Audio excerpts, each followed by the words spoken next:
अस्सलाम वालेकुम प्यारे दोस्तों, पहले के जमाने में एक नेक बादशाह था। एक मर्तबा बादशाह अपने वजीरों के साथ सैर के लिए निकला। जंगल के करीब डेरे डाले गए। जब खाने का वक्त हुआ तो दस्तरख्वान बिछाया गया। इतने में बादशाह ने देखा कि एक बहुत बड़े दरख्त पर एक बंदर बैठा हुआ सब कुछ खामोशी के साथ देख रहा है। उसमें बंदरों वाली कोई भी हरकत नहीं थी। बादशाह ने कहा कि थोड़ा सा खाना इस बंदर के सामने भी डाल दो। नौकरों ने थोड़ा सा खाना उस बंदर के सामने भी डाल दिया। बंदर पेड़ से नीचे उतरकर आता है और एक ठीकरी लेकर कोयले से कुछ लिखता है और फिर बंदर ने वो ठीकरी बादशाह को दे दी। ठीकरी पर लिखा हुआ था, मैं ऐसे खाने नहीं खाऊंगा, बल्कि जैसा दस्तरख्वान बादशाह के लिए लगाया गया है वैसा ही मेरे लिए भी लगाया जाए। बादशाह को यह देखकर बड़ी हैरानी हुई। बादशाह ने हुक्म दिया कि इसके लिए भी एक ऐसा ही दस्तरख्वान लगाओ जैसा कि मेरे लिए लगाया गया है। इसके बाद बंदर दरख्त से नीचे उतर कर आया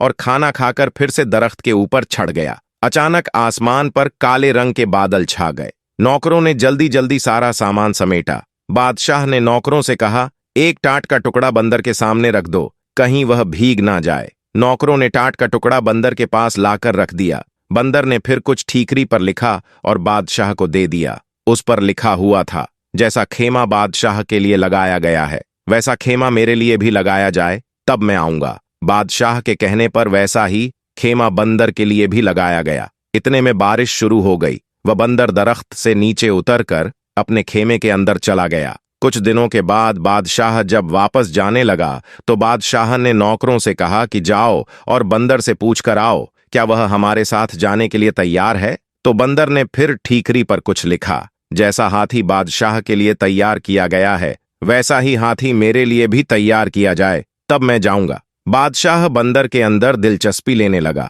और उसके लिए भी अपने जैसी सवारी तैयार करवाई। जब महल के पास पहुंचे तो बादशाह ने हुक्म दिया कि जो खेमे नौकरों के लिए हैं उनमें से एक खेमा बंदर को भी दे दिया जाए। लेकिन बंदर ने फिर से लिख कर दिया, जैसा महल बादशाह के लिए है वैसा महल मेरे लिए भी बनवाया जाए, फिर मैं वहां रहूंगा, वरना मैं वापस जंगल में चला जाऊंगा। बादशाह के पास एक और महल भी था जहां वह बहुत कम आया जाया करता था। वह महल बंदर को दे दिया गया। बादशाह की बीवी और नौकरों को बंदर से बहुत ज्यादा चिढ़ हो गई थी। इधर बंदर ने बादशाह के महल में भी आना जाना शुरू कर दिया। बंदर मुकद्दमे बहुत ही गौर से सुनता। जब बादशाह कोई गलत फैसला लेने वाला होता तो बंदर बादशाह के हाथ से फौरन कागज को लेकर फाड़ देता और कलम से सही फैसला लिखकर बादशाह के हाथ में दे देता। शुरू में तो बादशाह को बहुत गुस्सा आया, लेकिन फिर बादशाह समझ गया कि बंदर की वजह से वह बहुत सारी गलतियों से बच गया है। उस बादशाह की एक खूबसूरत बेटी थी।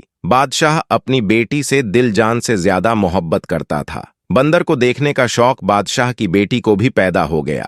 एक दिन शहजादी अपनी सहेलियों के साथ बंदर को देखने के लिए आई। जब बंदर ने शहजादी को देखा तो उसे देखकर वह घूरने लगा। शहजादी बंदर के डर से महल के अंदर भाग गई और उसके बाद से यह होने लगा कि शहजादी की जब भी बन स्वर कर अपना चेहरा आईने में देखती तो पीछे से बंदर का चेहरा नजर आ जाता। पता नहीं कैसे बंदर उसके कमरे में घुस जाता। एक दिन बंदर ने पर्ची में कुछ लिखकर शहजादी के हाथ में थमाया। उस पर्ची में लिखा हुआ था, क्या तुम मेरे साथ शादी करोगी? यकीन करो, मैं भी बहुत खूबसूरत हूं। शहजादी जानती थी कि यह तहजीबमंद बंदर है, मुझे कोई नुकसान नहीं पहुंचाएगा। धीरे धीरे शहजादी को बंदर से हमदर्दी हो गई। जब यह बात बादशाह तक पहुंची तो उसे यह बात अच्छी न लगी कि बंदर की कमरे में आता जाता है। बादशाह अगले दिन बंदर से मिलने के लिए उसके पास आया। बंदर महल में मौजूद था। बादशाह कहने लगा कि देखो, मैं नहीं जानता कि तुम कौन हो। मैंने तुम्हारी हर बात को माना, तुम्हें अपनी बराबरी का दर्जा दिया। शायद दूसरा कोई बादशाह तुम्हारे साथ ऐसा ना करता, और अब तुमने मेरी बेटी को परेशान करना शुरू कर दिया है। ये बात मुझे जरा भी अच्छी नहीं लगी। इससे पहले कि मैं कुछ सख्त कदम उठाऊं, तुम बाज आ जाओ। बंदर झट से महल से कागज और कलम लेकर आया और कुछ लिखकर बादशाह को दे दिया। उसमें लिखा हुआ था, मैं आपकी बेटी से शादी करना चाहता हूं और मैं आपको यकीन दिलाता हूं, मैं आपकी बेटी को हमेशा खुश रखूंगा। बादशाह तो यह पढ़कर हक्का बक्का रह गया कि अपनी फूल जैसी शहजादी की शादी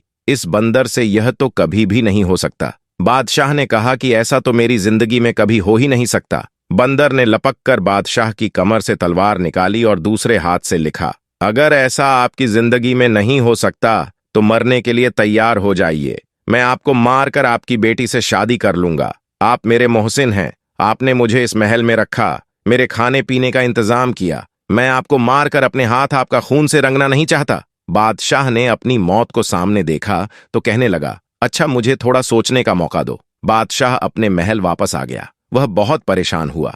एक तरफ बेटी थी और दूसरी तरफ उसकी अपनी जान। सारी रात टहलते हुए उसने परेशानी में गुजार दी, लेकिन अपनी बीवी को उसने कुछ भी नहीं बताया। वह जानता था कि बीवी को जैसे ही पता चलेगा वह सारा महल अपने सर पर उठा लेगी। सुबह होने तक बादशाह फैसला कर चुका था कि वह अपनी जान दे देगा, लेकिन अपनी बेटी की शादी बंदर से कभी भी नहीं करेगा। वह कुछ नसीहतें करने के लिए अपनी बेटी के पास गया कि बेटी, कल को अगर मुझे कुछ हो जाए तो तुम्हें अपनी मां को कैसे देखना है और सल्तनत को कैसे संभालना है। शहजादी ने आंखों में आंसू भरकर कहा, अब्बा जान, ये आप कैसी बातें कर रहे हैं? अल्लाह ताला आपकी उम्र में बरकत अता करें। बादशाह ने कहा, मेरी बेटी, वह बंदर मेरे भी पीछे पड़ गया है और मुझसे कहता है कि मैं उसकी शादी तुमसे कर दूं, वरना वह मुझे जान से मार देगा। लेकिन यह तो नामुमकिन है। मैं तुम्हारी शादी उससे भला कैसे कर सकता हूं? तुम्हारी मां ने उसके कत्ल के कई बार मंसूबे किए, लेकिन वह हमेशा नाकाम रही। वह बंदर आज भी जिंदा फिरता है। बादशाह कहने लगा कि मैं जाकर बंदर को साफ साफ बता देता हूं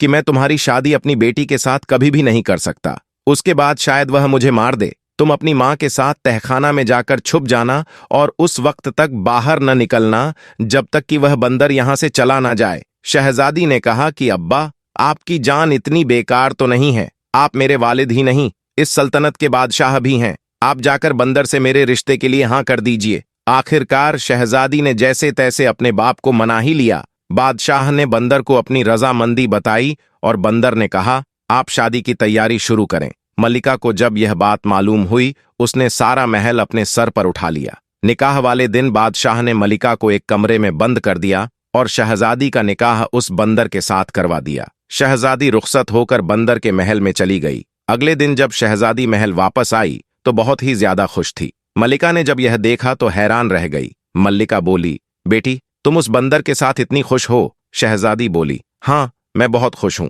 शहजादी दिन में अपने बाप के महल में रहती और रात के वक्त वह बंदर के पास उसके महल में चली जाती है। एक बार रात के वक्त मल्लिका ने नौकरानियों वाला लिबास पहना और बंदर के महल में चली गई। शहजादी के कमरे का दरवाजा बंद था। मल्लिका ने दोनों की बातें सुननी शुरू की। अंदर से किसी मर्द के बोलने की आवाज आ रही थी। मल्लिका ने ताले की सुराख से अंदर झांका तो देखा कि शहजादी एक बहुत ही खूबसूरत नौजवान के साथ बैठी हुई है। वह शहजादी के साथ हंस हंस कर बातें कर रहा है। यह देखकर मल्लिका हैरान रह गई और सोचने लगी, अच्छा तो यह बात है, तभी तो मैं कहूं कि मेरी बेटी भला इस बंदर के साथ इतना ज्यादा खुश कैसे रह सकती है। अब मल्लिका वहां से पलटकर जाने लगी। उसकी एक तरफ बंदर की खाल पड़ी हुई नजर आई। मल्लिका सोचने लगी, इतनी मोटी खाल बंदरों वाली ये अपने ऊपर पहनकर भला क्यों रखता है और बंदर बना क्यों फिरता है? अगर मैं इस खाल को जला दूं तो फिर यह कभी भी बंदर नहीं बनेगा। यह सोचकर वह बंदर की खाल उठाकर अपने महल में ले आती है और उस खाल को आग लगा देती है। इधर मल्लिका ने बंदर की खाल को आग लगाई, उधर शहजादे को जलन महसूस होने लगी। शहजाद बचाओ बचाओ करके गायब हो गया। हैरान शहजादी अपने वालिद के महल में वापस आती है तो देखती है उसकी वालिदा ने बंदर की खाल को आग लगा दी थी। शहजादी ने जल्दी जल्दी से वह आग बुझाई। शहजादी को पता चल गया कि उसकी मां का यह कारनामा है। वह रो रो कर कहने लगी है, अम्मा जान, आपने मेरा सुहाग उजड़ दिया। आखिर आपकी क्या दुश्मनी थी मुझसे? उसकी मां ने कहा, बेटी, मुझे क्या पता था। मैंने तो सोचा कि मैं वह बंदरों वाली खाल अगर जला दूंगी तो वह बिल्कुल नौजवानों की तरह मेरा जमाई राजा बना रहेगा। शहजादी ने कहा कि अम्मी जान, मैंने आपको कहा था ना कि मुझे मेरे हाल पर छोड़ दीजिए। अब आपको ठंडक पड़ गई। मां शहजादी की तमाम बातों को सुनकर परेशान थी। जब बादशाह को पता चला तो बादशाह ने नौकरों को भेजा, लेकिन कहीं से भी बंदर की कोई खबर ना मिली। अब शहजादी ने जोगन वाले कपड़े पहन लिए और शहजादे की तलाश में निकल गई। जंगल जंगल, सहारा सहारा वह भटकती फिरती। उसके पांव में छाले पड़ गए। शहजादी का रंग रूप पूरी तरह से बदल गया। एक रात शहजादी इस जंगल में एक पेड़ के नीचे बैठी हुई थी। उस पेड़ के ऊपर चकोर और चकोरी बैठे हुए थे और बातें कर रहे थे। शहजादी उनकी बातें सुन रही थी। चकोर दरअसल एक परिंदा होता है। चकोरी ने चकोर से कहा, क्या बात है चकोरे, तू इतना परेशान क्यों है? चकोरे ने कहा, क्या बताऊं, यहां से यूरोप की तरफ एक शहजादा है। मैं उसके लिए बहुत परेशान हूं। उसके सारे जिस्म पर बड़े बड़े आंवले पड़े हुए हैं। वह सो भी नहीं सकता। सारे तबीब और हकीम उसका इलाज कर करके हार गए हैं। कोई भी उसका इलाज नहीं कर पा रहा है। चकोरी ने पूछा। शहजादे की हालत कैसे हुई? चकोरे ने कहा, किसी जालिम ने शहजादे को जलाकर मारने की कोशिश की थी। शहजादे की जान तो बच गई, लेकिन उसका सारा जिस्म जल गया है। चकोरी ने कहा, चकोरे, क्या हमारे शहजादे के दुख का कोई इलाज नहीं है? चकोरे ने कहा है, अगर कोई हमारी बीठे इकट्ठी कर ले और उन्हें संदल के साथ घिसकर 40 दिन तक रोजाना सुबह शाम शहजादे को लगाए तो शहजादे के सारे जख्म भर जाएंगे। शहजादी समझ गई कि यह मेरे शहजादे के बारे में बात हो रही है। वो दोनों तो सुबह उड़ गए। शहजादी ने उनकी सारी बीठे इकट्ठा की और एक तबीब के भेष में वह यूरोप की तरफ चल पड़ी। वहां से कुछ ही मील की दूरी पर शहजादी को एक शहर नजर आया। शहर बहुत ही ज्यादा खूबसूरत था, लेकिन वहां की हर चीज पर उदासी छाई हुई थी। वहां के लोग बहुत ही ज्यादा परेशान थे और अपने अपने कामों को अंजाम दे रहे थे। शहजादी जिससे भी उसकी परेशानी की वजह पूछती तो सारे बताते कि उनके शहजादे की हालत बहुत ज्यादा खराब है। शहजादी ने बाजार से सदल खरीदा और दूसरी दवाई ली और जरूरत का सामान खरीदकर शहजादी शाही महल में पहुंच गई और पहरेदारों से कहने लगी कि जाकर बादशाह से कहो कि हिमालय की पहाड़ियों से एक तबीब आया है, वह शहजादे का इलाज करेगा। पहरेदार भागता हुआ बादशाह के पास गया। बादशाह ने कहा कि उसे फौरन अंदर बुलाकर लाओ। बादशाह ने देखा कि यह तो अभी नौजवान है, यह शहजादे का भला क्या इलाज करेगा? इतने बड़े बड़े तबीब और हकीम जिसका इलाज न कर सके। फिर भी बादशाह ने कहा, तुम भला क्या कर लोगे? बड़े बड़े तबीब और हकीम हार चुके हैं। शहजादी बोली, अगर 40 दिन में शहजादा ठीक ना हुआ तो जो चोर की सजा है वही मेरी सजा। ये सुनकर बादशाह ने खुशी से हां कर दिया और शहजादी ने कहा कि मुझे शहजादे के साथ वाला कमरा चाहिए ताकि मैं दिन रात शहजादे की देखभाल कर सकूं। बादशाह के हुक्म पर शहजादी को शहजादे के साथ वाला कमरा दे दिया गया। शहजादी ने इलाज शुरू कर दिया और महीने भर ही में शहजादा पूरी तरह से ठीक हो गया, लेकिन जख्म अभी थोड़े थोड़े कच्चे थे। जैसे ही चकोरी और चकोरा ने 40 दिन की बात की थी, इसी तरह शहजादी शहजादे की खिदमत करती रही और बादशाह ने उसे बहुत भारी इनामत देने की तैयारी कर रखी थी और शहजादा उस तबीब का दिल से शुक्रगुजार था। लेकिन हुआ यह कि 40वें दिन शहजादी ने शहजादे के जिस्म पर वह लेप किया और वहां से निकल गई और अपने महल की तरफ लौट आई। शहजादी ने वहां से आने से पहले शहजादे की अंगूठी जरूर उससे मांग ली थी और शहजादे की अंगूठी अपने साथ लेकर वह अपने वालिद के महल पर वापस आ गई। इधर शहजादे को यह मालूम नहीं था कि तबीब चला गया है। महल में शहजादे की सेहत याबी की तैयारी बहुत जोर जोर से हो रही थी, लेकिन तबीब का दूर दूर तक कोई भी अता पता न था। शहजादा बहुत परेशान था और बादशाह भी हैरान था कि कैसा तबीब था, वह कैसा हकीम था जो बगैर एक पैसे का तकाजा किए हुए खामोशी के साथ यहां से चला गया। शहजादा जब मुकम्मल तौर पर ठीक हो गया तो उसको अपनी नई नवेली दुल्हन की याद आई। एक दिन वह अपने वालिद से इजाजत लेकर शिकार के बहाने से निकाला और सीधा अपने ससुराल चला गया। उसने शाही लिबास पहन रखा था, उसके साथ फौज का एक शाही दस्ता भी था। नौकरों ने उसे बड़े ही एहतराम के साथ महल में बिठाया और बादशाह को खबर दी। बादशाह बेटी के गम में वक्त से पहले ही बूढ़ा हो चुका था। शहजादे ने बड़े ही अदब से बादशाह को सलाम पेश किया। बादशाह ने कहा, बेटा तुम कौन हो, कहां से आए हो? शहजादे मालूम देते हो, लेकिन मैं तुम्हें नहीं जानता हूं और मैंने तो इससे पहले तुम्हें कभी देखा भी नहीं है। शहजादे ने कहा, ए मेरी मोहसिन, आप भले ही मुझे नहीं जानते, लेकिन मैं आपको कभी भी नहीं भूल सकता हूं। मैं तो आपको बहुत अच्छी तरह से जानता हूं। दरअसल मैं वही बंदर हूं जिसको आपने अपनी बराबरी का दर्जा दिया था, अपने महल में रखा, खिलाया पिलाया और अपनी बेटी के साथ मेरी शादी कर दी थी। बादशाह ने खुशी से और हैरत से पूछा कि बेटा यह कैसे मुमकिन है? शहजादे ने कहा कि आपको मैं अपनी कहानी बाद में बताऊंगा, पहले बताइए कि मेरी दुल्हन कहाँ है? बादशाह ने कहा, बेटा वह तुम्हारे जाने के बाद इस महल में अकेले रहती है। शहजादा वहां खुशी से भागा, महल के अंदर गया। शहजादी गम की तस्वीर बनी बैठी थी, फूलों सा चेहरा मुरझाया हुआ था। शहजादे को अपने सामने देखकर शहजादी को यकीन ही नहीं आया। शहजादे ने कहा, हाँ शहजादी, तुम्हारी मोहब्बत मुझे यहाँ खींच कर लाई है। तुम्हारी माँ ने तो मुझे मारने में कोई कसर नहीं छोड़ी थी। मेरा सारा जिस्म बड़े बड़े आंवलों से भर गया था, मेरी बचने की तो कोई उम्मीद ना थी। शहजादी ने कहा, फिर तुम भला ठीक कैसे हुए? शहजादे ने उसे बताया। शहजादी ने कहा, अच्छा, फिर तो आपने उसे हकीम को बहुत माला माल कर दिया होगा। शहजादे ने कहा, नहीं, हैरत की बात यह है कि उसने हमसे कुछ भी ना लिया सिवाय मेरी एक अंगूठी के, और वह चुपचाप वहां से चला गया। शहजादी ने उसे अंगूठी दिखाते हुए पूछा, क्या यही आपकी अंगूठी है? शहजादे ने कहा, हाँ, लेकिन यह तुम्हारे पास कैसी आई? शहजादी ने कहा, क्योंकि तबीब कोई और नहीं बल्कि मैं ही थी। फिर शहजादी ने उसे पूरी कहानी सुनाई। शहजादी ने कहा, मेरी माँ भी आपकी दुश्मन नहीं थी। जब मेरी माँ ने आपको इंसान बना हुआ देखा तो उसने बंदर की खाल को जला दिया। ना ये खाल होगी ना आप दोबारा बंदर बनेंगे। शहजादी बोली, गलती आपकी भी है कि आपने मुझे कभी भी बंदर बनने की वजह बताई ही नहीं, वरना मैं उसे खाल को अपनी जान से ज्यादा हिफाजत के साथ रखती। शहजादे ने कहा, दरअसल मुझे यह सारी बातें बताने का कभी मौका ही नहीं मिला। तकरीबन 1 साल पहले की बात थे। मैं शिकार करने के लिए निकला और मेरे साथ नौकर भी थे। जंगल में मुझे एक हिरण नजर आया। मैंने उस पर तीर चलाया। वह हिरण मेरी आंखों से ओझल हो गया। मैं उस हिरण की तलाश में निकला। मैं इतना आगे निकल गया कि मेरे साथ जो लोग थे वह सब के सब पीछे रह गए। मैं अपने साथियों से बिछड़ चुका था। मैंने देखा कि सहरा के पास एक बुजुर्ग बैठे हुए थे। उनके करीब एक 10-12 साल का बच्चा भी बैठा हुआ था। वह बुजुर्ग गुरु रहे थे। उसे बच्चों की टांग से खून बह रहा था। वह बुजुर्ग रोकर उस शख्स को बद्दुआ देते जा रहे थे जिसने उस बच्चे की टांग पर तीर मारा था। मुझे देखकर बुजुर्ग ने गुस्से से कहा, तुम इंसान हो या बंदर हो, तमीज तो तुम्हें छूकर भी नहीं गुजरी है। बस ये उनके कहने की देर थी। मैं फौरन इंसान से बंदर की शक्ल में तब्दील हो गया। अब जंगल जंगल भड़कता फिरेगा, तुझे कहीं भी ठिकाना नहीं मिलेगा। उनके बद्दुआ से और अपनी हालत से मैं इतना परेशान हुआ, मैंने उनके पांव पकड़ लिए, रो रो कर उनसे माफी मांगने लगा। मेरी उस हालत को देखकर उस बच्चे को मुझ पर तरस आ गया। उसने अपने दादा से कहा कि दादा जान, जब इंसान अपनी गलती को मान ले तो उसे माफ कर देना चाहिए। हमें चाहिए कि हम इसे माफ कर दें। लड़के ने जब बहुत ज्यादा इसरार किया तो बुजुर्ग ने कहा कि देख, इससे सीख, तूने इसके साथ क्या किया और यह तेरी भलाई मांग रहा है। खैर, मैं अपनी बद्दुआ तो वापस नहीं ले सकता, लेकिन इसे कम कर सकता हूं। साल भर तू बंदर ही रहेगा। जब कोई लड़की तुझे हमदर्दी करते हुए शादी के लिए तैयार हो जाएगी तब तू अपनी असली हालत में वापस लौट आएगा। अगर 1 साल से पहले तेरी शादी हो गई, सिर्फ अपनी बीवी के सामने ही तू इंसान की शक्ल में आ सकेगा।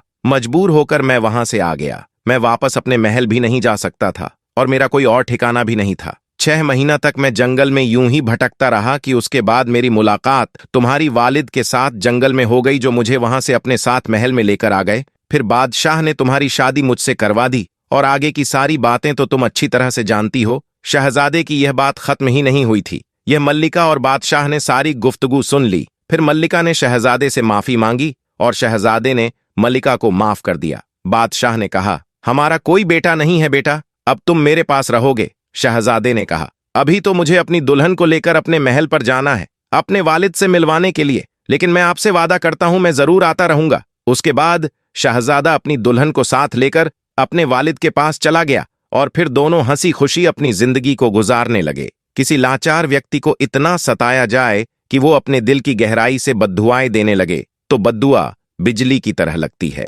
बद्दुआ का मतलब है किसी लाचार का बुरा चाहना या अहित चाहने वाला शब्द। बद्दुआ शाप और गाली भी होती है। लाचार व्यक्ति सीधा कुछ बिगाड़ नहीं सकता, मन ही मन सोचता है इसका हिसाब अल्लाह लेगा या जा तेरा सत्यानाश होगा। दुआ असर करे ना करे, लेकिन बद्दुआ कभी पीछा नहीं छोड़ती। व्यापार, दुकान में घाटा, इनकम बंद, बीमारी या मुकदमे का खर्चा आना, अचानक कोई नुकसान होना, कर्जा होना, धीरे धीरे घरवाले और रिश्तेदार दूर हो जाते हैं। अज्ञात भय सताने लगता है। लालच करना चाहिए, जीने के लिए धन जरूरी है, लेकिन किसी का दिल दुखाकर बद्दुआ लेकर कमाया धन किसी काम का नहीं। बद्दुआ मुक्त व्यक्ति कहीं भी जाएगा, हर एक काम पॉजिटिव होगा। बद्दुआ युक्त व्यक्ति किसी काम के लिए जाएगा, धक्के खा के वापस आ जाएगा, कभी कोई काम सिद्ध नहीं होगा। बहुत से लोग अपने या दूसरों के बारे में बुरा सोचते हैं। गुस्सा आने पर कुछ लोग अपने घर के परिवार या दोस्तों के बारे में गलत बोलते रहते हैं। वो कभी कभी सच भी हो जाता है। ऐसे व्यक्ति अपना नुकसान भी कर लेते हैं। सभी के अंदर बहुत सी सोई हुई शक्तियां हैं जो किसी खास समय में जागती हैं। आशीर्वाद और शाप को दुआ एवं बद्दुआ भी कहते हैं। यदि आपने किसी गरीब, भिखारी, अबला या बच्चे का दिल दुखाया है तो उसके दिल से आपके लिए जो बद्दुआ निकलेगी उससे आपको कोई नहीं बचा सकता। याद रखें कि एक बद्दुआ 50 दुआ को खत्म कर देता है। बद्दुआ लगी है, इसकी पहचान कैसे करें? एक साबुत लाल मिर्च लीजिए, उसे चूल्हे या गैस पर जलाइए। यदि तीखी गंध घर में फैलती है तो बद्दुआ नहीं लगी है। यदि कोई फर्क नहीं पड़ता, किसी प्रकार की गंध नहीं फैलती, इसका मतलब बद्दुआ लगी हुई है। क्या माँ बाप की बद्दुआ लगती है? बिल्कुल नहीं। माँ बाप की बद्दुआ कभी लग ही नहीं सकती, क्योंकि दुआ या बद्दुआ तब अपना असर दिखाती है जब वह मन से, दिल से दी जाती है। और माँ बाप वो इंसान होते हैं जो गुस्से में मुंह से भले ही कुछ भी कह जाए, लेकिन दिल से बद्दुआ देना तो बहुत दूर की बात है।